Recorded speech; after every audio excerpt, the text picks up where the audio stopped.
what popular sayings are actually bullshit.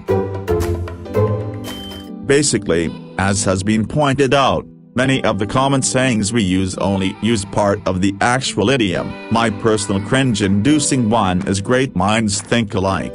Though fools seldom differ, the second half means the exact opposite of just saying "great minds think alike." This seems to be the case with a lot of our usage.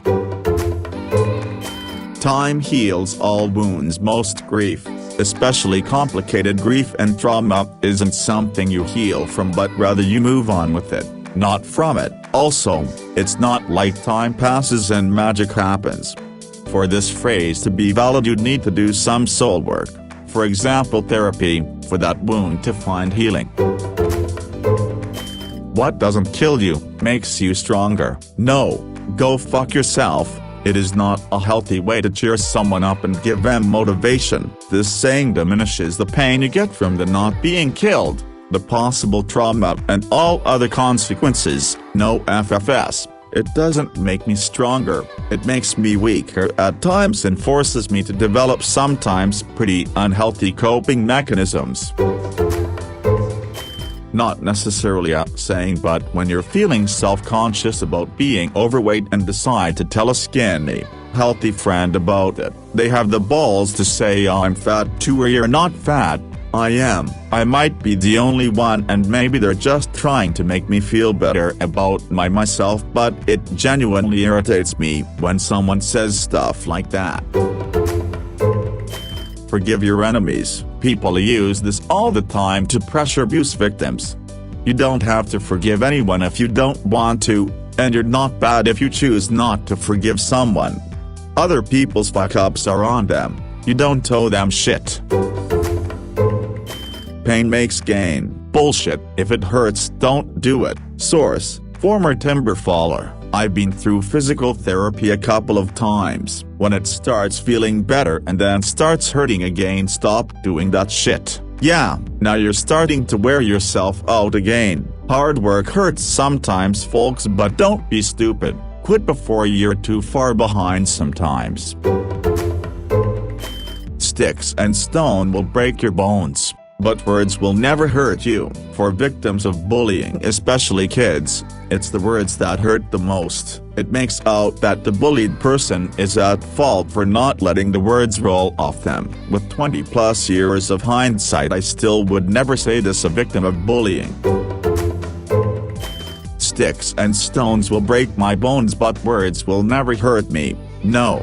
I try to not take offense to words, but someone said my scars from self-harm was just me attention speaking. This was RedditSuperstars. I haven't done it since, but it still hurts trying to look back. Words hit harder. I'd rather be punched in my stomach than that. When life gives you lemons, make lemonade. When making lemonade, you also need sugar and water. The same applies to life. If all you get is lemons in life, it's nearly impossible to make lemonade. You need some things to be going okay for you in order to make the best out of bad situations. The British saying "bog standard" is used to say something is very average nowadays was originally said to highlight the quality of the manufacturing. The bog stands for British or German. Definitely not a bullshit saying, but interesting. Dream anything, when you have never even been there or started. Dream job, dream school, dream graduate program, etc. I don't think anything should be your dream experience until you've actually experienced it. The way people talk about these dream goals is all about just the mere achievement of them, rather than learning anything or having a meaningful experience. You don't know what your dream job, school, or spouse is until you've been there a while. This dream everything puts too much focus on mere achievement and not living. It also sets people up for a golden handcuff type of situation where they feel that they can't leave, even if they are unhappy or not thriving, because they worked so hard just to get there. Sunk costs all around. Money can't buy happiness. The saying itself is true enough. It's about greed, and it is meant to mean that however much wealth you have, you can't buy your way to happiness. Being a millionaire or a billionaire won't necessarily make you happy. However, people badly misuse it almost as a refrain for those who are destitute, as if they don't deserve any more and it won't make them happy. It's that which is utter bullshit, because being able to afford healthcare, to feed your family, a roof over your head, and to not every day have annoying, desperate anxiety and unending stress about whether you can afford to live each week will make someone a fuck-ton happier than the alternative, and that's nothing to do with greed. If you work hard, you can be whatever you want to be. Not really. If everybody did work hard and we all get to work white-collar jobs, who is going to work those mundane jobs like garbage collector or plumbers, etc.? Point is, stop telling children that hard work is the only prerequisite. No, Timmy, the chances of becoming an astronaut is astronomically low. Try getting a job in NASA first, and maybe if you're really lucky you can be an astronaut. There's a grain of truth in every joke. It may be true for a lot of jokes, but dear Lord, not in every joke of mine is a hidden meaning. If I tell you a joke about a boy in a wheelchair and a trampoline, I don't secretly reveal my true nature of hating disabled people. When people, mostly Americans, say I could care less when expressing that they don't care very little for something, it's supposed to be I couldn't care less, meaning it's literally impossible to care less than you currently do. I could care less means that you do care at least a little, which is the exact opposite of what you're trying to express, convey. A workman never blames the tools like, I get it, but what if? You know, the tools in question actually are the problem, like, they're objectively bad. It's usually used in ways that try to gaslight the person in question, like, no, you just don't know what you're doing. Fuck off. The one with boiling a frog. In reality, if you toss a living frog in boiling water, it'll die almost instantly. If you put a frog in a pot of cold water and warm it slowly, the frog will probably get bored and jump out long before it gets dangerous, and yes, it'll also jump out once it gets hot enough to hurt it. Pull yourself up by your bootstraps, like I did in 1972, when $1 was worth $6.44 today. Minimum wage was $1.60, $10.30 today. Average tuition was $1,410, $9,080 today. Average new house cost $30,500, $196,422 today. But yeah, get off your lazy asses, Gen X, Millennials, and Gen Z, some old dude with a trust fund, probably.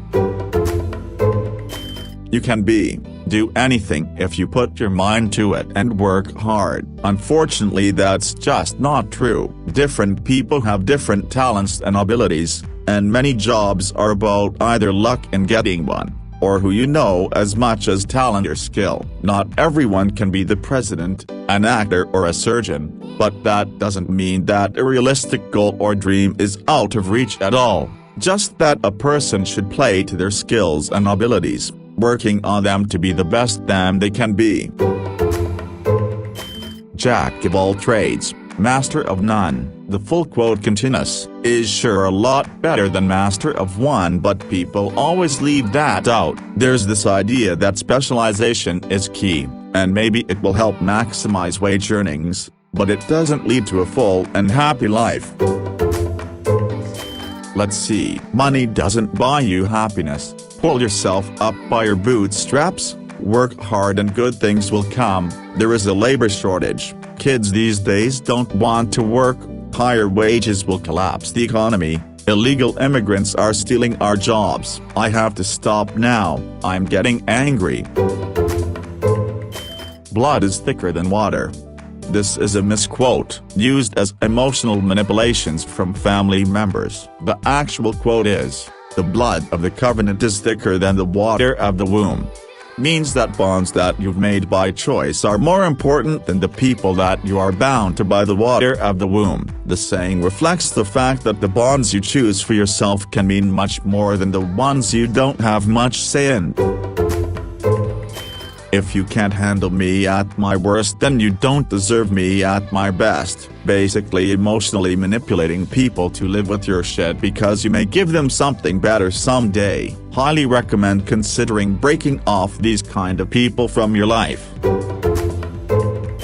Eating carrots improve your eyesight. It is a very popular thing to say to children in Europe to make them eat the vegetables, but it was an excuse that England government invented, and we had to cover and new tech for planes and new radar to cover that to the enemies. They invented that the pilots eat a lot of carrots and that improved their eyesight. Pull yourself up by the bootstraps. It was originally a phrase made up to describe something that was impossible, and was used to mock American individualism. Now many people embrace it, unaware of the irony. Blood is thicker than water is a common one, sort of the stick by family because it's your family thing, but it's blood of the covenant, called thicker than water of the womb, and literally means exactly the opposite. Bonds you choose are stronger than bonds of family. Also, the customer is always right is meant to mean that customers determine the market, not that you can use an expired coupon. Merriam. Blood is thicker than water. This implies that you should have a stronger bond with the family you are born into versus the bond you share with friends you make in your life. The full quote, however, is the blood of the covenant is thicker than the water of the womb, which means the exact opposite.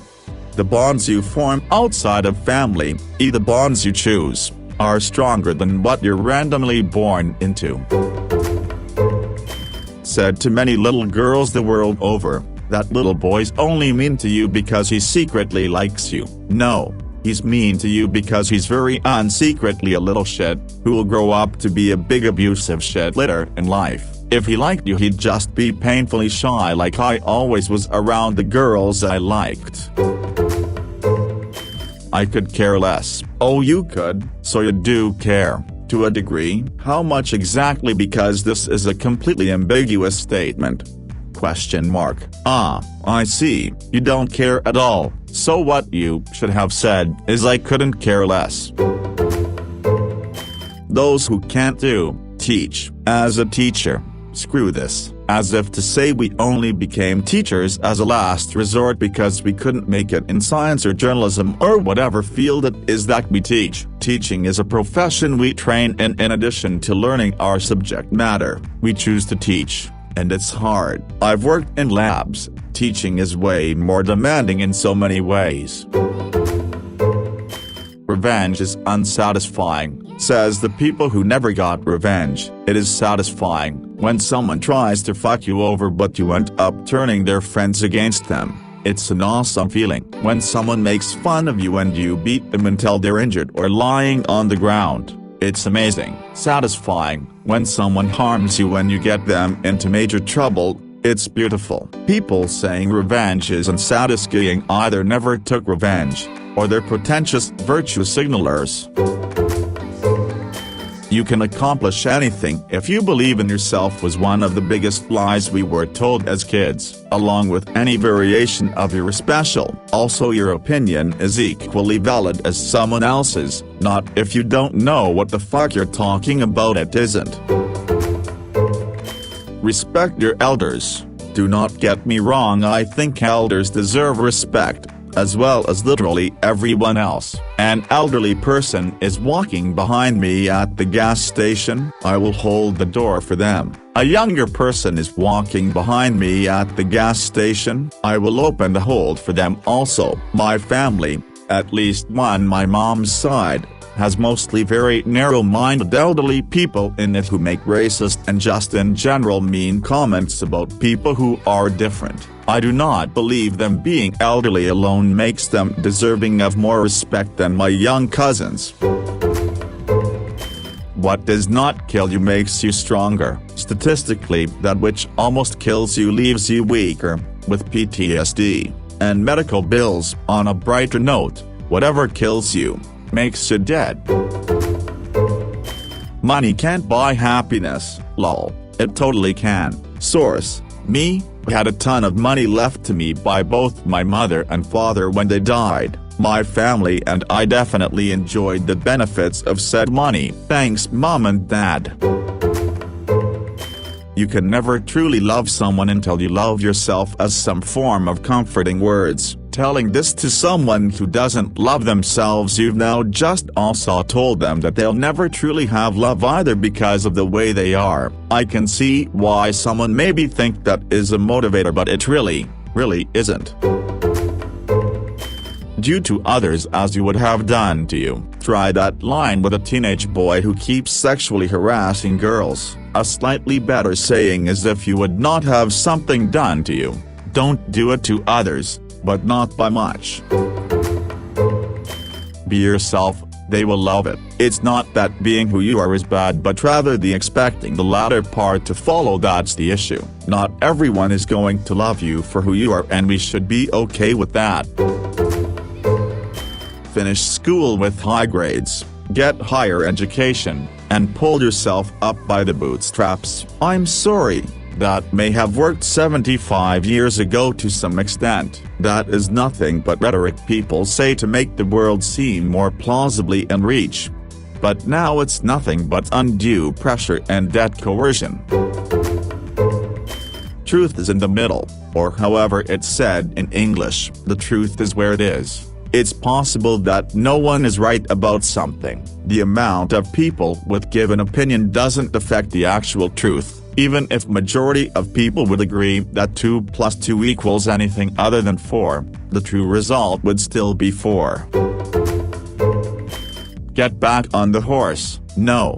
Are you insane? Look for injuries, call for a medic, examine why you fell off in the first place. If you determine that the cause is beyond your ability to fix, stop trying, damn it. You are going to get trampled or fall to your death.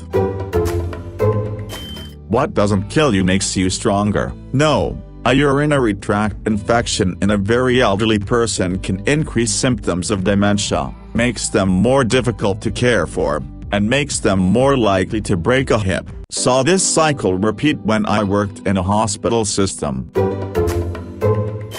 The exception proves the rule, at least the way many people use it. Many seem to think it means something along the lines of every rule has exceptions, but then using that phrase sounds like the exception itself demonstrates the rule, which is from a strictly logical perspective a bit silly tbh. As far as I know, the actual meaning is that if you state an exception, you are implying the existence of the rule for all other cases. Like, if I write no cash payment for fridges on a sign of my store, that implies that all other items can be paid for with cash. This use makes much more sense, but rarely I find people using it this way. The phrase comes from Latin and exists in many other languages as well, and apparently this misconception with it. Every opinion deserves respect. Any person deserves respect, regardless of their opinion. But opinions don't deserve to be respected. They can be bullshit and they be safely ignored, ridiculed, cancelled. Follow your dreams. After my wife left me mentally broken and completely penniless at the age of 40, fucking Steven said this is an opportunity for you to follow your dreams like I did. Steven's dad gave him a company, and he 1000% believes he started from the bottom and pulled the bootstraps and followed his dream, and is obviously successful because he has something other people don't. And actually that last part is true, because his dad gave him a company. A real man never hits a woman, even if she's attacking him. As a male survivor of violent spousal abuse culminating with 4 major stab wounds, I can tell you if another woman tries to physically hurt me ever again, I'll defend myself more adequately than pushing them away.